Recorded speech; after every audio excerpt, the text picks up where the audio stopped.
Sciences Department of Biochemistry. So he has his PhD from Banaras Hindu University, and his specialization is immunology. He's also working in the immunology and different aspects of the immunology in the breast cancer.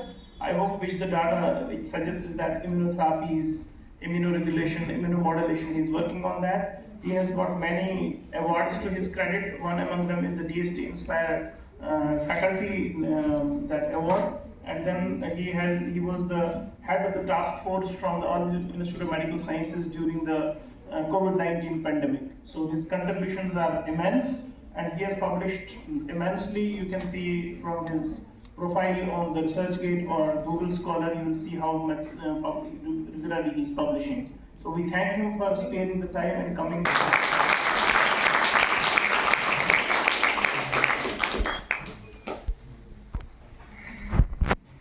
So it's very good for giving the opportunity to present some data here, which will be related to the cancer in which I will discuss here.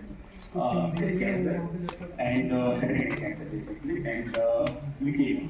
Because most of the cases, if you are working in some field, so I tried myself not restricted towards the, especially for the breast cancer, because most of the cases, cancer is a deadly disease. As per the theme of that particular conference, I tried to give some data about the early detection of the cancer and the targeted peptide drug delivery conjugate based on the drug delivery actually.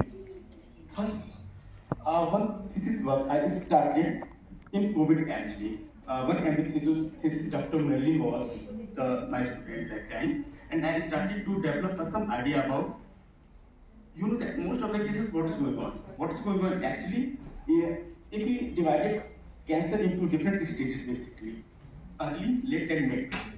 So in the early stage there is no any sign and symptoms in which we can say that cancer particular patient or individual is in which stage actually, because no any as such biomarker molecules which will be expressed in that one. So I try to develop something that is a routine test actually, CBC, LFT, KFT, and whatever the parameter inside the particular test. Is it possible that any molecular changes are shift in the parameter? Is possible that we can check it as a diagnostic for the early detection, in which there is no any symptoms basically.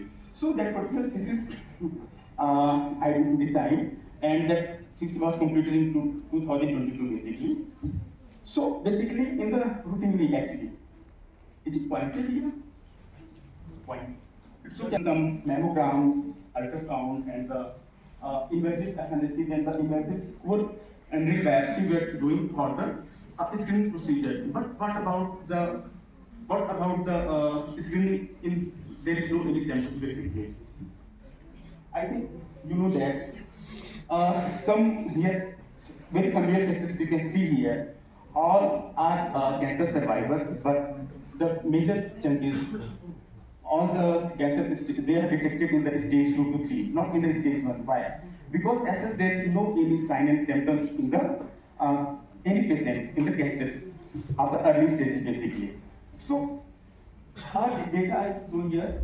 The survival rate, if the breast cancer or any cancer will be detected in the early stage, the survival rate is 90%. And if the stage will be going on after that stage 2, 3, 4, so the chances of the survival is less actually. Most of the cases, the very survival of the cancer patient is in the pancreatic cancer is the 5%, but in the case of the breast cancer, it will be 20 to 30%. And if the detect early, so it will be easy to treat actually. So during the planning of the particular protocol, you can see that staging for the breast cancer. So different type of the stages are here basically. So different type of stages are here. TNM stage 0, 1, 1A, 1B, 2. So this is basically known as the early, advanced, and the mid stage. So basically, tumor lymph node is the criteria. So most of the cases we didn't